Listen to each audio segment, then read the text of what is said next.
I went in the war in 43,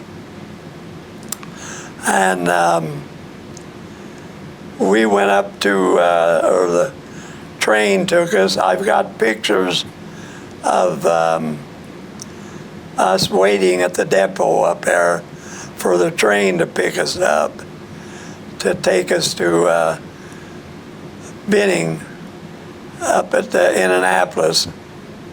And I think that was Benning, wasn't it? Fort Harrison. And we got up there, and we had to stay for some preliminary stuff, and we were supposed to stay there for a while. But after 10 days, they let us come back home for 5 days, I think it was, because we was going to ship out to Camp Adair, Oregon. That was out around Corvallis, out in that area. It was a brand new camp. And we were there. I was in the 70th Division then. And we took our training, basic training there. I think all it done was rain out there. You dig a foxhole, and if you got in it, you was in the water up to your neck all the time, or wading in the mud. But we stayed there for a while, and the 91st Division was staging there at Camp Adair, Oregon, to go overseas. So they didn't have enough troops to fill out what they had to have to go. So lo and behold, they took troops from the 70th Division, and I was in it. So we went to,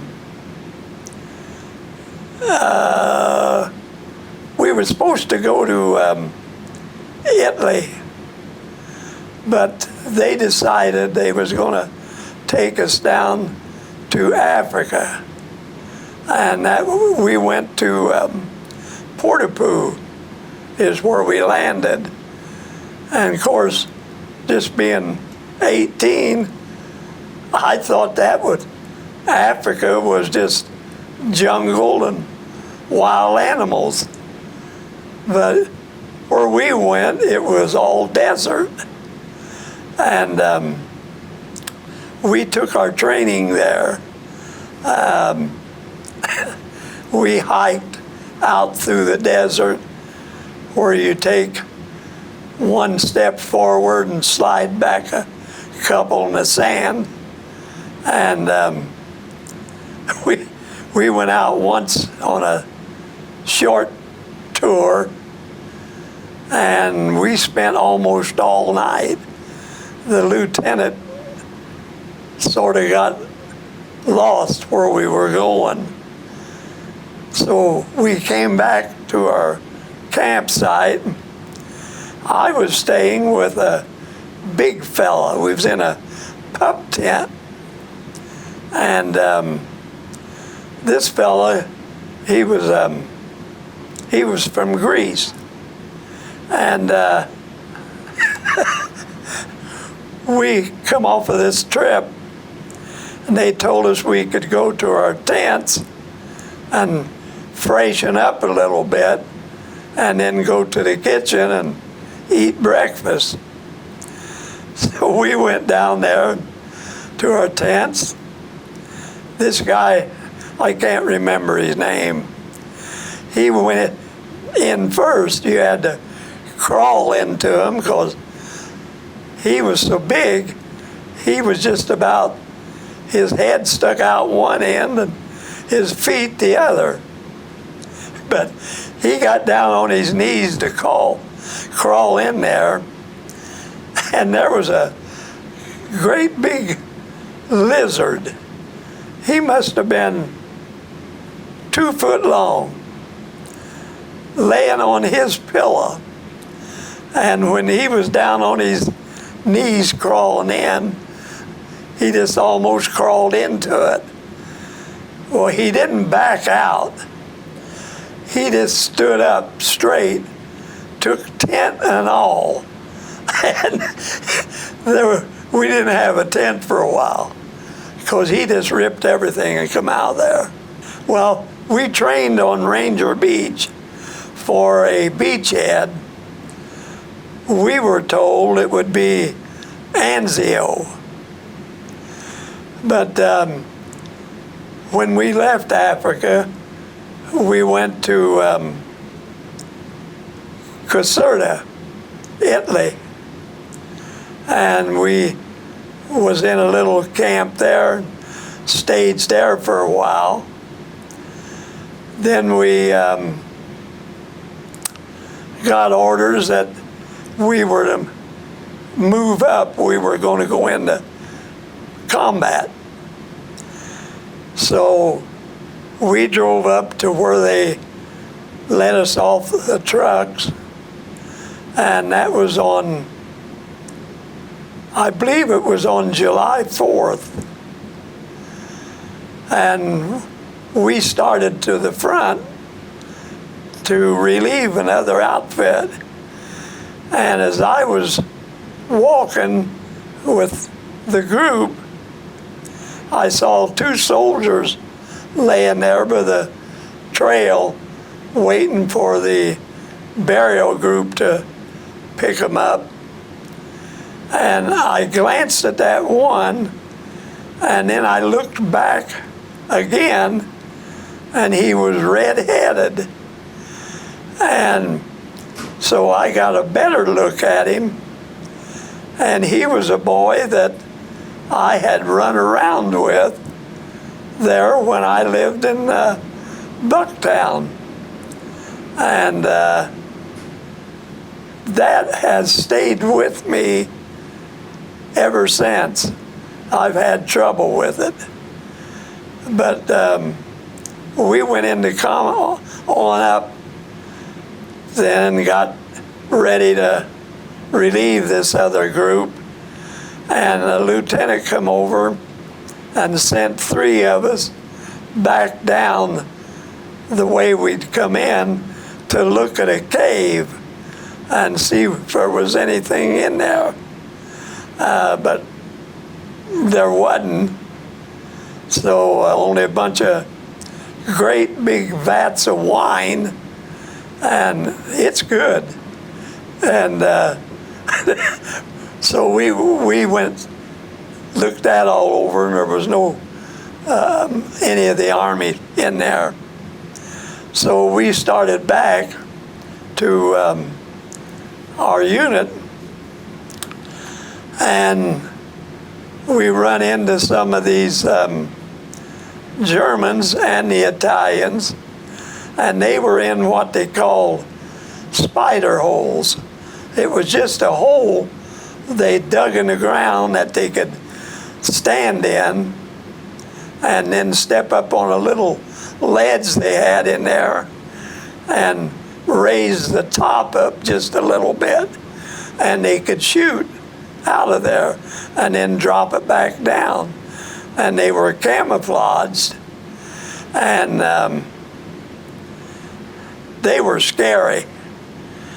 But as we was going back up to our unit, we got caught in a barrage that hit our area. And I didn't get hit, but they were close enough that there was a lot of dirt and stuff flying.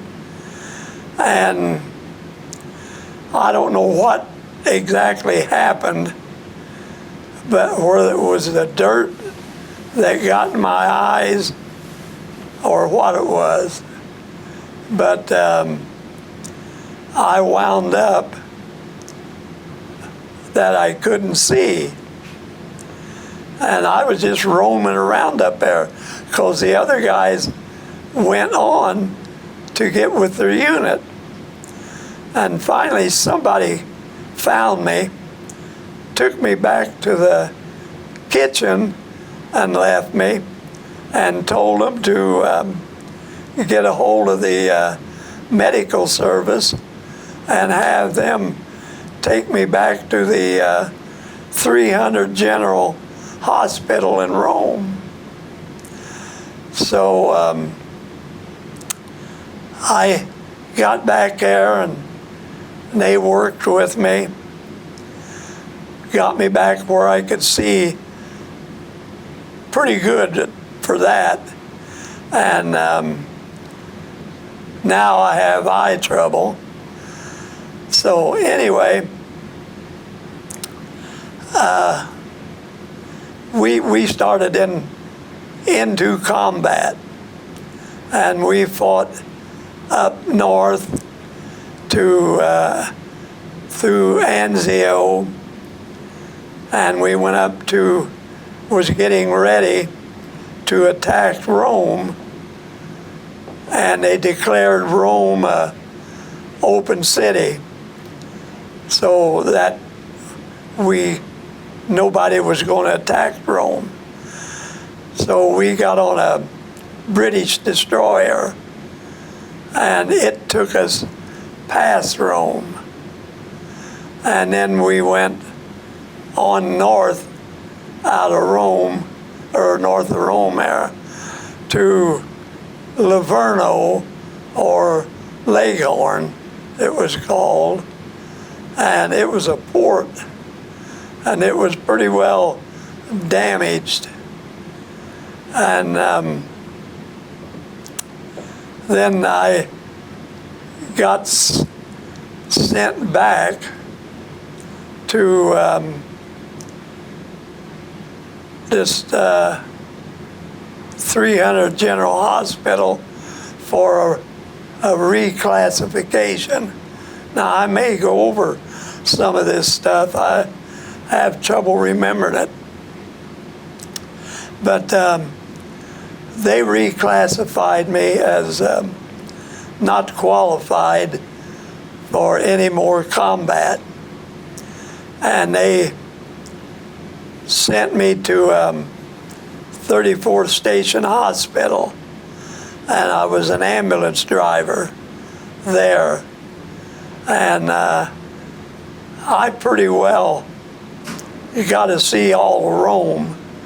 And while I was there, I went to the Church of the Chains for a statue of Christ that was the most perfect statue I ever seen. It just looked like he was going to talk to you if you said something to him.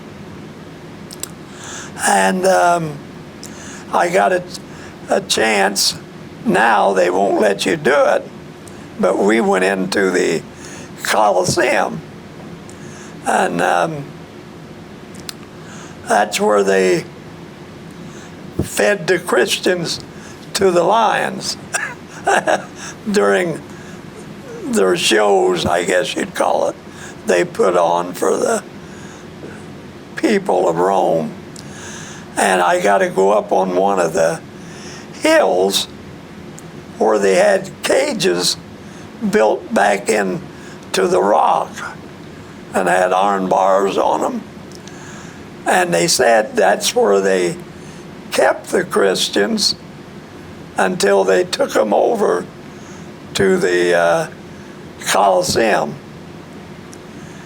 But while I was in Rome, I got to see a lot of stuff. I got to go to the Vatican with the chaplain. I met a lot of the cardinals. I got a quick visit with the Pope, and I can't remember which one it was. I thought it was the 12th, but I don't know for sure. But I got to talk to him for a little bit. And this was all the good stuff you got to do. Finally, I came home.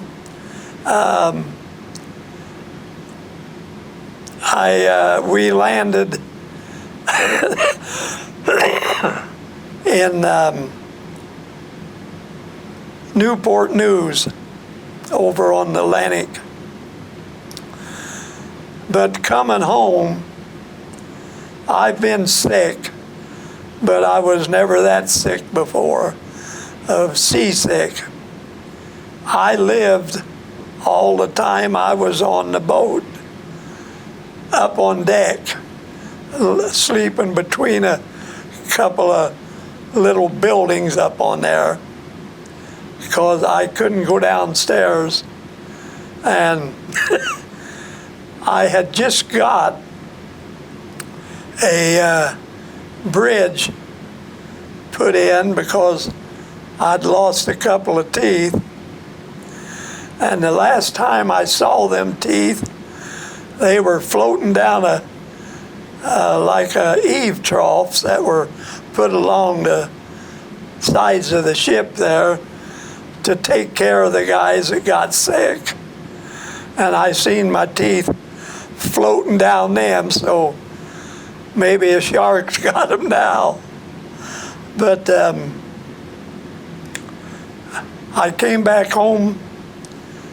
Then we left Newport News, took the train going to Atterbury, came through Cambridge. I had never been away from home till I went in service. And if that train would have stopped in Cambridge, I'd have probably been AWOL for a little while, because that's only about 12 miles from Connersville. And that's where I'd have been, but I had to go to Camp Atterbury. And we stayed there about 7 days, I think it was. And we got on a bus and went to, let's see, they took us into Indianapolis. Then we got on the Greyhounds there and brought us to Connersville. And my mother met me. My father had passed away, and my mother met me at the bus station. It was in the McFarland Hotel. Boy, it was a good sight. I was glad to see her. Then I had to get a job because I was the support of my mother. So I went to work at the National Metal, painting casket parts, and I got $1 an hour. Well, I had to have more money to help my mother, so I went to the Roots Blower and got a job as an apprentice pattern maker under Howard Herbstreit. And I kept that job for a while. And some of my buddies were on the fire department. And I'd go down there and talk to them and lay around, play cards and stuff. And when they weren't training. And so they told me, they said, why don't you go to work for the fire department? I think the pay was $178 a month. I'm not sure, but it was very low. And they said, if you want to get on, we'll go up and talk to the mayor, who at that time was Glenn Henderson. And get him to put you on the fire department. So we went up there, me and Junior Allen and Bob there, and they vouched for me, and so they put me to work at the fire department. I worked there for a few years, and I went up and operated the aerial ladder while I was down there. I'd put the guys where they had to go to and get them out of the smoke or whatever. And that was when the auditorium theater burnt. And then there was a big warehouse up on Eastern Avenue, right there about where, just about where the AMVETS is, I think it was. Fagley Coal Company was in there. And that was a bad fire. It was a warehouse, and it had a lot of plastic in it. And that stuff will get you, plastic and feathers. And see what, oh, George Snyder was, him and Eddie Curry and myself were up on the roof there at that building. And George started across the roof there, and he fell through the roof, but he just went down with one leg. The metal just parted, I guess, and he got back out, so they got us off of the roof. I was also down to the Palace Hotel when it burnt. I was over at the train wreck that happened behind Mousie's when those trains rolled out, or cars rolled down the bank. That's about all I can think of the big fires that we were on. They were getting ready to start the emergency first aid unit we have now. Callie Porter come out and asked me if I'd like to transfer to the first aid unit. So I told him sure. And so I transferred to the first aid unit. I was the first fireman to transfer. And then Charlie Hines transferred right after I did. And we were the two ambulance drivers. Then we had to go to Piqua, Ohio to get the ambulance. And Charlie and I drove it back. It was a new Cadillac converted to an ambulance. Then they hired Leroy Kipp on so we could go to 3 8-hour shifts and have time off. But I stayed on the ambulance till the first part of '72. I went up to the D&M and checked with them about a job. And they gave me a job. I was working in quality control, checking dishwashers. Also, they found out that I had worked on the unit all those years. So whenever the nurse wasn't in the first aid room up there at the D&M, they'd come to the line and get me, and I'd go over there and work. Then one day, Marvin Silberman came over on the line, and he said, how would you like to take care of Sam? And he said he's in the hospital at IU right now, but he's going to need help when he comes out. And we would like for you to take care of him. I says, well, that's sort of up to him, whether he wants me or not. So the next day, I was in Indianapolis, and we went in and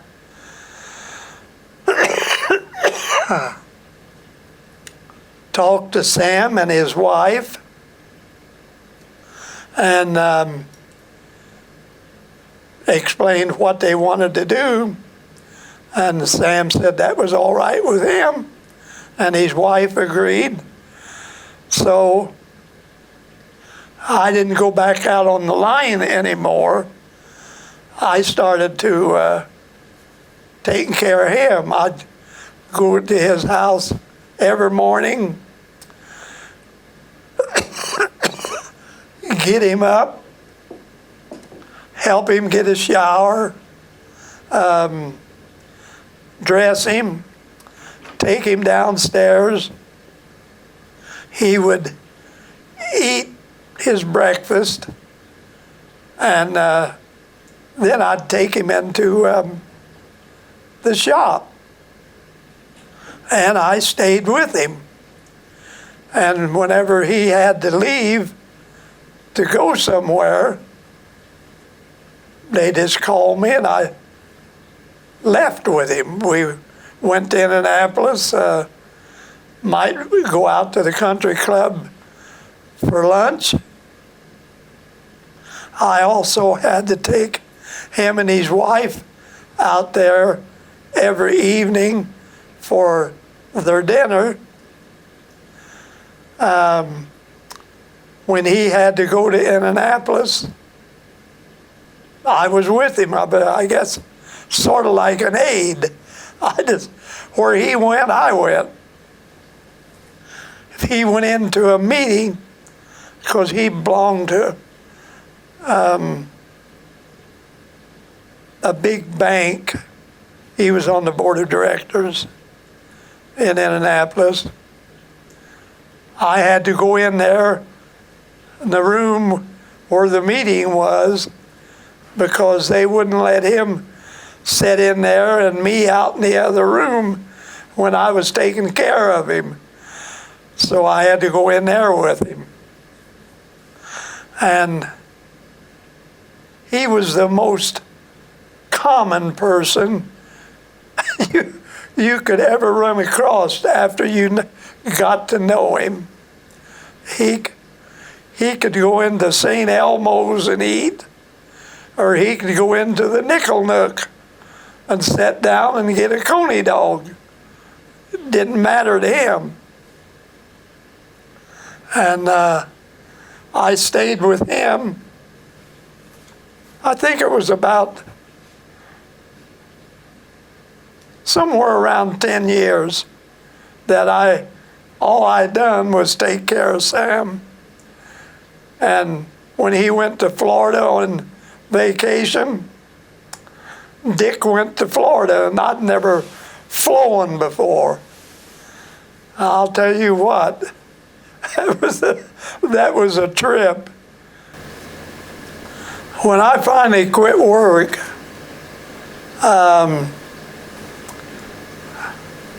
I was up in my 60s, I guess. I'm now, will be in about the 23rd of December, 95. And I don't know how much longer I'm going to be going. And that's about all I got.